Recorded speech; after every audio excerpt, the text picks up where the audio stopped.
Fala galera, Sauro da Bahia, como vocês estão? Então vamos dando continuidade aqui ao estudo do Poder Judiciário, órgão fantástico, né? E nós precisamos de muita atenção, como vocês estão vendo até aqui, né? Já colocamos muita informação e ainda temos muita coisa para falar do Judiciário, mas vocês podem perceber que eu não estou falando nada aqui para ficar enchendo linguiça, não. São coisas que de fato são cobradas em prova e nós precisamos desse conhecimento.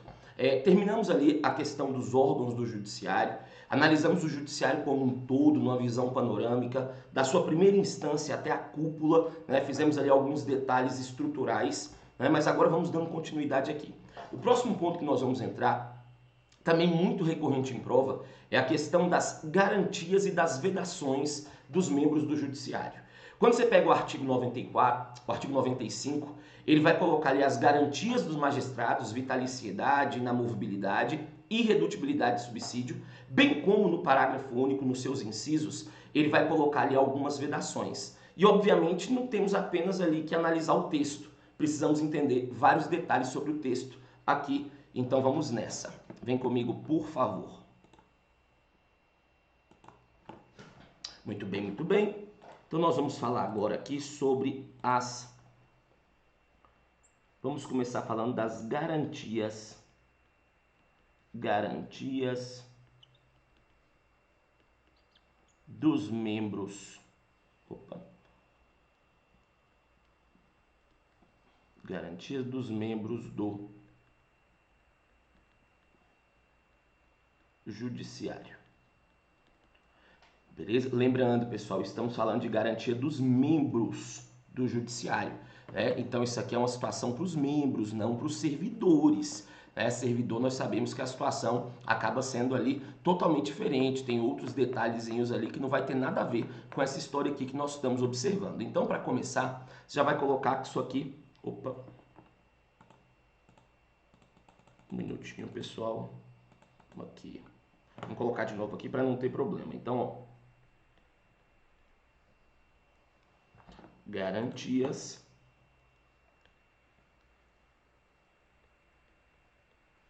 o negócio endoidou aqui. Garantia dos membros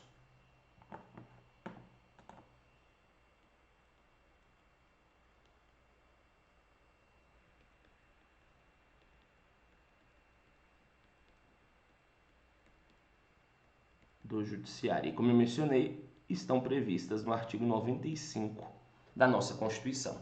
Beleza? Agora, uma coisa que tem que ficar muito clara aí para vocês é o seguinte: garantia dos membros, não dos servidores. Já falamos sobre isso.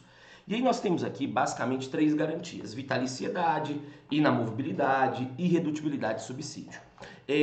A irredutibilidade de subsídio não vai ser tão cobrada em prova, né? Agora, as outras nós vamos ter que tomar muito cuidado. E detalhe, quando eu falo garantias, eu não quero que você entenda como sendo privilégios ali dos membros do judiciário, não. Nós temos que entender como sendo prerrogativas para que eles possam exercer a função com independência, com imparcialidade. Beleza? Então nós vamos começar falando aqui da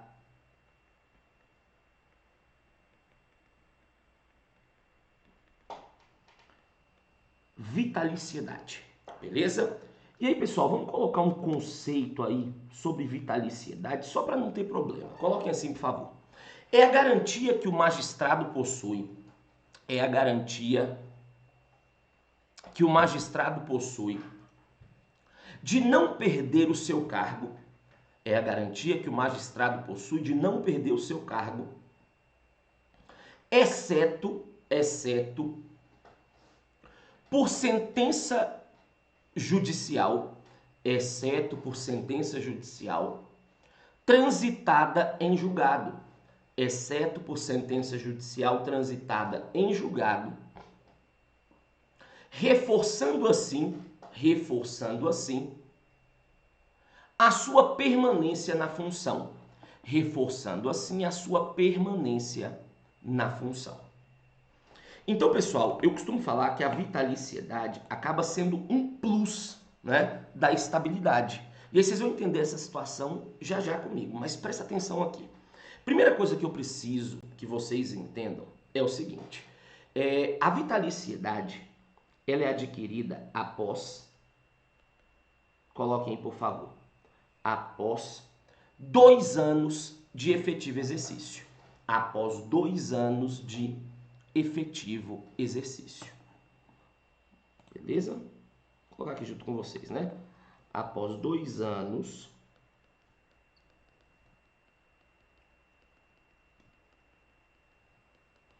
Agora, tem um detalhe aqui importante demais para vocês. Essa regra, nós vamos colocar aqui, ó. Regra aplicada na primeira instância. Coloca aí que eu vou te explicar. Regra aplicada na primeira instância. Beleza? Pessoal, por que eu estou te falando isso? Presta atenção, porque isso aqui é importante demais. Vejam bem, nós aprendemos que o magistrado ele pode entrar na primeira instância por meio de concurso, não foi isso? Agora deixa eu te perguntar, e aí que você vai sempre relembrando nas aulas essa situação como um todo. Tem como eu entrar direto na segunda instância ou não tem? Sim, através do 5º Constitucional. Tem como eu entrar direto em um Tribunal Superior? Tem. Tem como eu entrar direto no Supremo? Tem. Agora, olha onde eu quero chegar. Quando o seu ingresso é feito por concurso público na primeira instância, você tem que ficar 2 anos para que você possa tornar-se vitalício. Agora, cuidado. Se o ingresso ocorre da segunda instância para cima, no ato da posse, você ganha vitaliciedade. Cuidado com isso.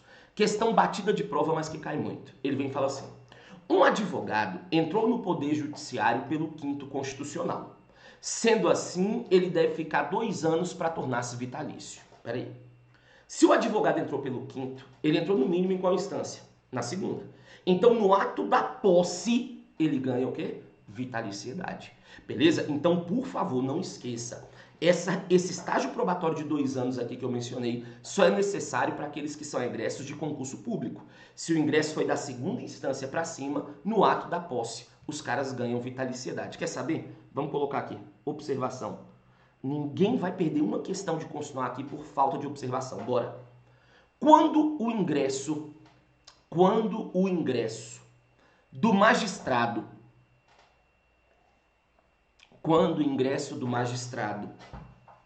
é feito da segunda instância para cima, quando o ingresso do magistrado é feito da segunda instância para cima, no ato da posse, ele adquire vitaliciedade. No ato da posse, ele adquire vitaliciedade. Ficou claro isso? Agora vem cá. Nós temos 2 momentos em que um juiz pode perder o cargo. O juiz pode perder o cargo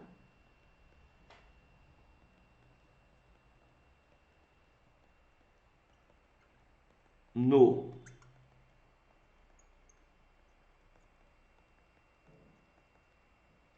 estágio probatório e temos a perda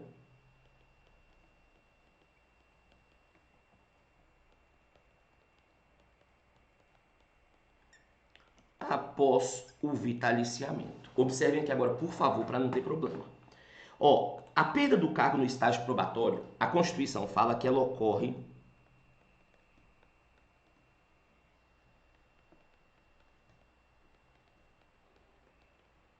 por deliberação do tribunal. Então, a perda do cargo no estágio probatório, ela ocorre por deliberação do tribunal, ok? Vejam bem, essa primeira forma de perda aqui, então, eu só vou aplicar para quem é egresso de concurso, que está passando, está submetendo esse estágio probatório, né? Agora, o que que acontece? Isso aqui é mais ou menos o seguinte, poxa, ele não foi habilitado aí durante esse estágio probatório dele. Agora, uma vez adquirindo a vitaliciedade, seja porque ele passou aí pelos 2 anos de estágio probatório, seja porque o ingresso dele aconteceu da segunda instância para cima, aí ele só perde o cargo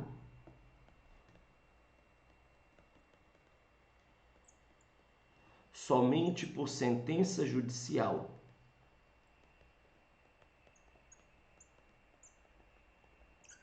transitada em julgado.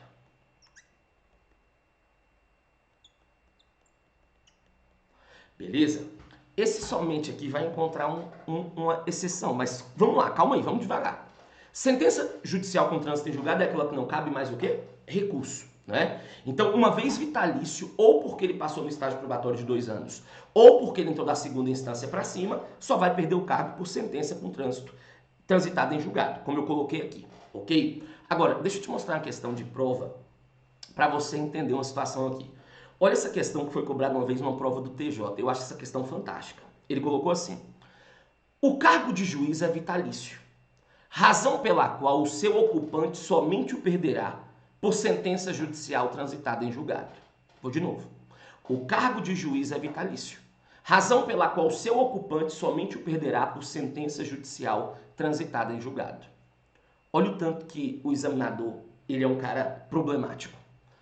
O cargo de juiz é vitalício? Sim, o cargo é. Agora deixa eu te fazer uma pergunta. Todo juiz é vitalício? Não. Porque se o cara acabou de entrar, se o cara tomou posse há 1 mês, ele ainda não é vitalício, né? Ele está passando por um estágio probatório. Então veja, o cargo de juiz é vitalício. Olha ele querendo te induzir ao erro. Razão pela qual o seu ocupante somente o perderá por sentença com trânsito em julgado. Vem cá. Em algum momento, ele discrimina na questão que o ocupante é vitalício? Não. Se o ocupante não for vitalício, ele pode perder o cargo por deliberação do tribunal. Então, o cargo é vitalício, agora nem todo ocupante é. Então, ó, a questão estava errada. Agora, como que ela ficaria certa? O cargo de juiz é vitalício, ok. Razão pela qual o seu ocupante vitalício somente o perderá por sentença transitada em julgado. Aí você podia considerar que a questão estava certa.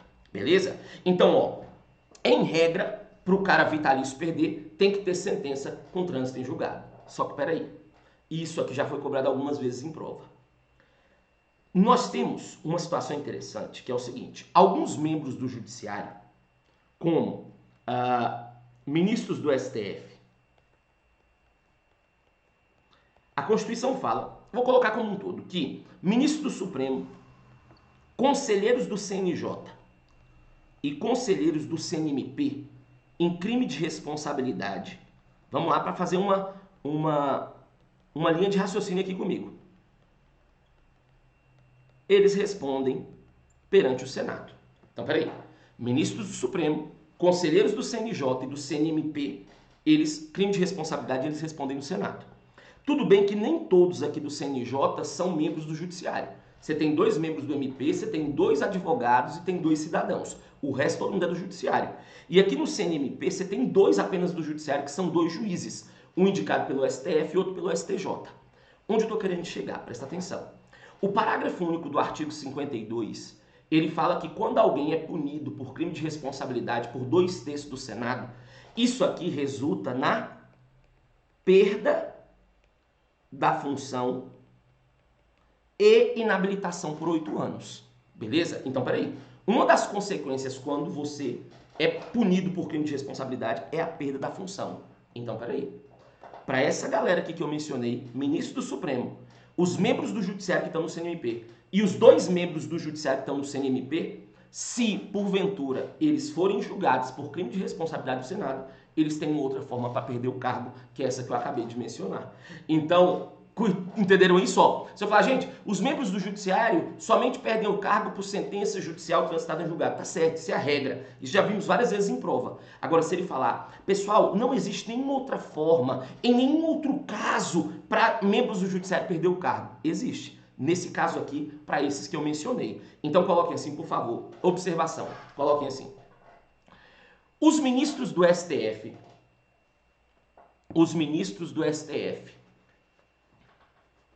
e os conselheiros do CNJ e do CNMP e os conselheiros do CNJ e do CNMP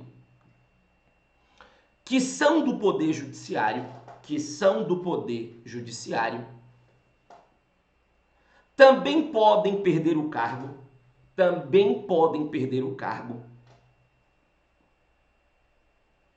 quando punidos por crime de responsabilidade, no Senado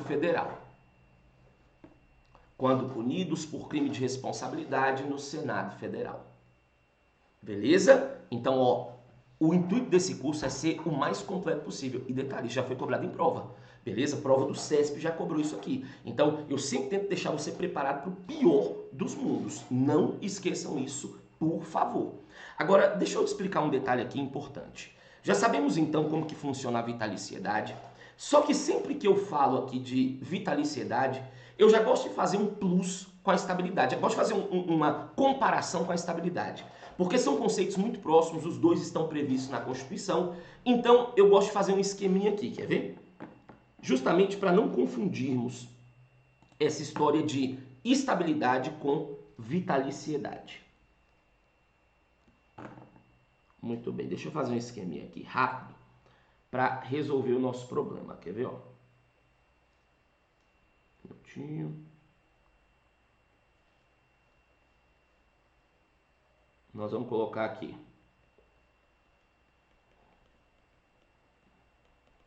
a vitaliciedade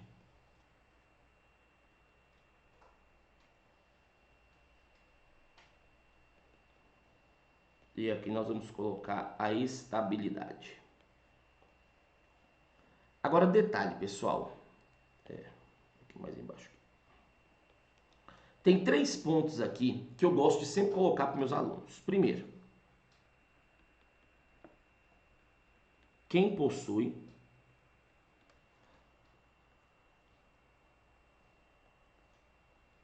segundo, o prazo para aquisição, né? E aqui as formas de perda do cargo.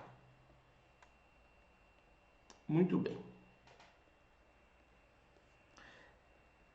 Como eu já falei para vocês, eu sempre, ao longo do nosso curso aqui, eu vou tentar fazer o máximo de conexões possível entre as matérias.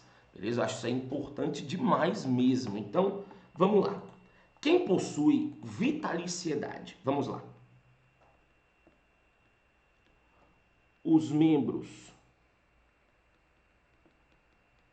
do Judiciário, os membros do Ministério Público e membros dos Tribunais de Contas. Beleza? Então, membros do Judiciário, os magistrados de uma forma geral, os membros do Ministério Público e os membros dos Tribunais de Contas, eles gozam de vitaliciedade. Estabilidade, basicamente, aqui é para servidor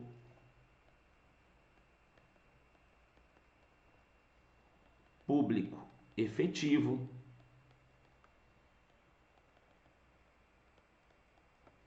membros da Defensoria Pública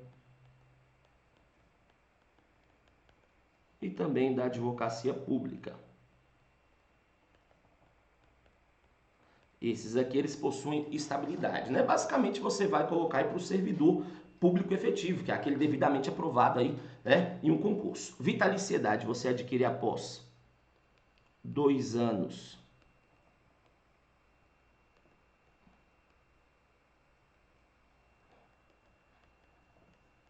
de efetivo exercício.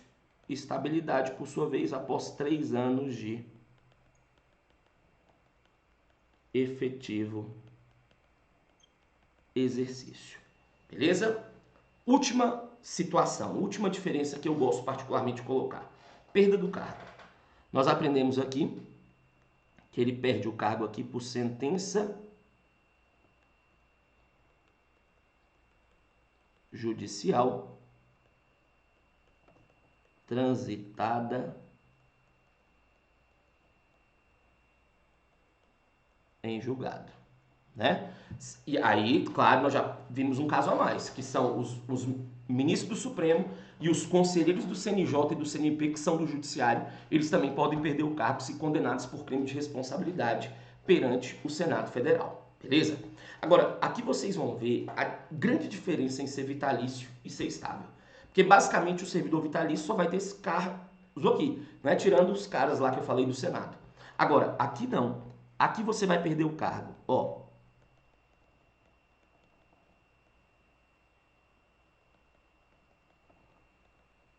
Por sentença judicial, né? Também aí com trânsito em julgado, a condenação judicial com trânsito em julgado. Você vai perder o cargo por processo administrativo disciplinar em que lhe seja assegurada ampla defesa, que é o famoso PAD, né? Então, processo administrativo disciplinar em que lhe seja assegurada ampla defesa. Você vai perder o cargo aqui por comissão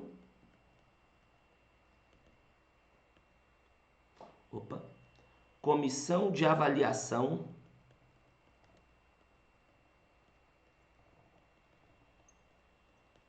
periódica de desempenho, só que tem um detalhe, né? Essa comissão de avaliação periódica de desempenho tem que ser instituída por lei complementar. E até hoje essa lei complementar não foi criada, mas existe essa forma. E o cara que ainda pode perder o cargo por excesso de gastos. O artigo 169 fala que os gastos com pessoal ativo e inativo não podem exceder os limites impostos em lei complementar. Ou seja, quando nós gastamos mais do que podemos, nós vamos começar a fazer cortes. E nós vamos cortar pessoal. Começa cortando cargos em comissão, depois você corta não estáveis, até o ponto de poder chegar em servidores estáveis. Então, dessa forma aqui, tem um esqueminha básico, mas muito satisfatório aí, de vitaliciedade e estabilidade para vocês. Beleza? Agora, tem um detalhezinho aqui ainda que eu quero que você tome cuidado. Coloque aqui, por favor, uma observação muito importante. Coloquem assim. Vamos lá. Os detentores de vitaliciedade, mantêm o cargo, mantêm as prerrogativas do cargo, mantêm as prerrogativas do cargo após a aposentadoria. Mantém as prerrogativas do cargo após a aposentadoria. Salvo o foro por prerrogativa de função. Isso aqui é bom demais. Salvo o foro por prerrogativa de função. Vem cá, presta atenção. Uma outra diferença entre o estável e o vitalício é essa. Quando o estável ele se aposenta, ele não vai manter as prerrogativas do cargo. O vitalício ele vai. Agora, presta atenção nisso aqui, por favor. O vitalício ele mantém as prerrogativas do cargo, exceto, salvo, exceção, o foro. Beleza? Ele perde o foro quando ele aposenta. Vamos dar um exemplo. Vamos imaginar que o ministro do TST ele está respondendo um processo perante o Supremo. Porque os ministros do TST, ministro do Tribunal Superior, respondem do Supremo. E aí vamos imaginar que esse cara aposenta. Se ele aposenta, ele mantém as prerrogativas do cargo, mas ele perde o foro. Ou seja, o caso dele vai para a primeira instância. Beleza? Então, muito cuidado com isso, porque isso cai muito em prova mesmo. Então, em regra, o vitalício ele mantém as prerrogativas do cargo, exceto a questão do foro aí por prerrogativa de função. Beleza? Outro detalhezinho também é que, coloquem aí, coloquem assim. Os membros que gozam de vitaliciedade,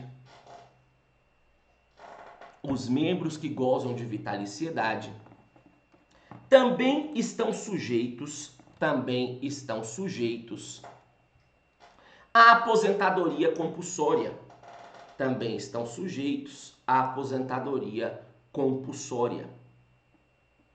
Beleza? Tranquilo? Então, pessoal, muito cuidado com isso, né? Aconteceu uma situação que acho que foi no Goiás uma primeira vez, há muito tempo, que um desembargador à época entrou na compulsória e falou que não ia se aposentar não, porque ele estava na plenitude da capacidade intelectual dele. Olha a viagem, né? E aí o que acontece? Acontece que o Supremo foi lá e até criou uma súmula, salvo engano, que fala que membro vitalício também sujeita-se à aposentadoria compulsória, beleza? Então muito cuidado com isso. E aí, pessoal, nós vimos aqui então um pouco da vitaliciedade. Eu vou falar depois, quando eu estiver tratando de CNJ, que eu acho o ponto mais específico, para falar de uma situação interessante que aconteceu com a emenda 103, a famosa reforma da Previdência, né, que ela tirou do texto a questão da aposentadoria compulsória dos magistrados, que você via direto na mídia, né? Mas eles acabam tendo até hoje por conta de uma outra situação. Mas como aqui já tem informação demais, eu não quero misturar muito as coisas, eu acho que eu vou preferir falar dessa história quando eu estiver tratando de CNJ especificamente, porque lá vai ficar ali melhor para você entender a situação. E lembre-se, né, o vitalício ele pode ser também demitido, né, através dessa sentença com trânsito em julgado. É uma demissão, ele vai sair sem nada, né, ele vai perder e a depender da situação ele ainda vai ser preso, né, como, né, ali nós temos previsto na própria Constituição e na própria lei. Só que veja bem, eu vou parar nesse bloco por aqui, já temos aí muito tempo, aí 25 minutos, e aí eu volto no próximo falando de inamovibilidade, irredutibilidade de subsídio e também das vedações. Um grande abraço, bons estudos e até a próxima. Valeu!